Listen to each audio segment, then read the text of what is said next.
Hello YouTube మిత్రులారా, మీరందరూ ఎలా ఉన్నారు? మీరందరూ బాగున్నారని అనుకుంటున్నాను. నేను కూడా చాలా అంటే చాలా బాగున్నాను.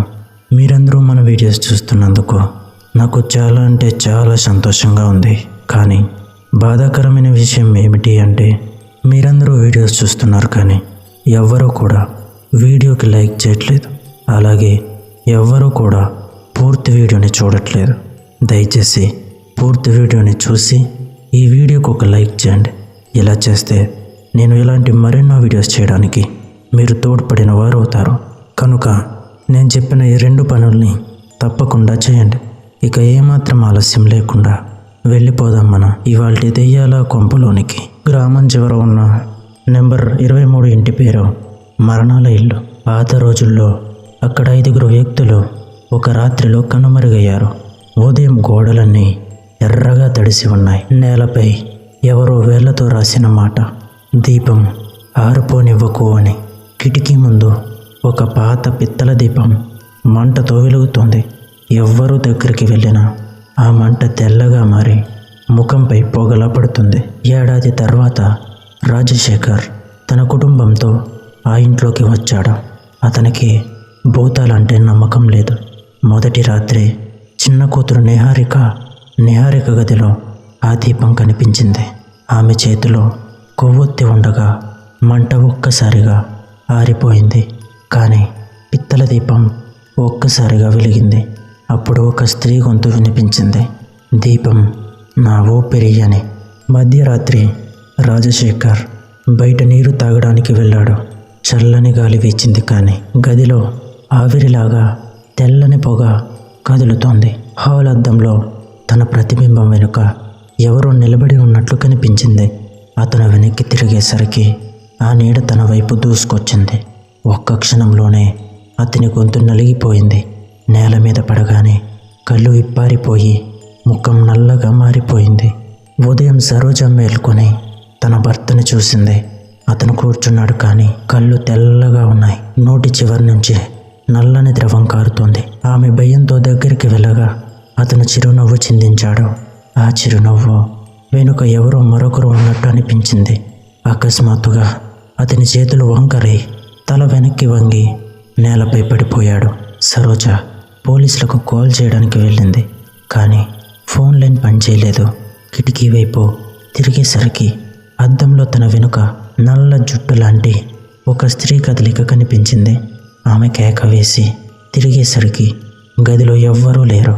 కానీ అద్దం మీద ఆమె ముఖం మెల్లగా చీలిపోయి ఉంది. రక్తం కాకుండా నల్ల పొగ బయటికి వచ్చింది.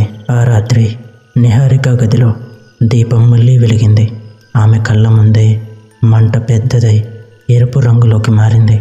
మంట నుంచి పొగ బయటికి వచ్చి ఆ పొగ రూపం తీసుకుంది. ఒక ఆడ ఆత్మ, గుండెలో పెద్ద గాయం, గొంతు నరకబడి ఉంది. నా శరీరం కాల్చిన వారు ఈ ఇంట్లోనే ఉన్నారు అంటూ అరుస్తూ గోడల మీద తొలకొడుతూ కేకలు పెట్టింది. నిహారిక పరిగెత్తింది.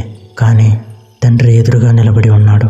ఇప్పుడు అతను మనిషి కాదు, శవంలో కదులుతున్నాడు. అతని కళ్ళలో ఎర్రని మంట వెలుగుతోంది. ఈ దీపం ఎప్పుడు ఆరదు అని గుసగుసలాడి ఆమె వైపు దూసుకొచ్చాడు. గది మొత్తానికి నల్ల పొగ వ్యాపించింది. కానీ చీకట్లో ఆమె చప్పుడు మాయమైంది. ఉదయం ఆ గదిలో నేలపైన కేవలం పగిలిన దీపం ముక్కలు మాత్రమే కనిపించాయి. పోలీస్ లైట్స్ వేసేసరికి గోడపై 3 చేతి ముద్రలు, ఒక్కోటి రక్తం, పొగ, నీడతో రాయబడ్డాయి. ఆ ముద్రల కింద ఇలా రాసి ఉంది, ఇక్కడ ఊపిరి ఆగుతుంది కానీ దీపం కాదు అని. ఆ రాత్రి ఆ ఇల్లు సీజ్ చేశారు. కానీ బయట ఉన్న కానిస్టేబుల్ ఒకరు కిటికీలోంచి వెలుగు కనిపించిందని చెప్పాడు. అతని దగ్గరికి వెళ్ళి లోపల చూసినప్పుడు లోపల 3 దీపాలు వెలుగుతున్నాయి. ఒక్కో మంట మధ్యలో ఒక్కో ముఖం. రాజశేఖర్, సరోజ, నిహారిక. ఒక్కసారిగా కిటికీ గాజు పగిలి ఆ కాంతి అతని ముఖం మీద పడింది. అతను కేకతో నేలపై పడిపోయాడు.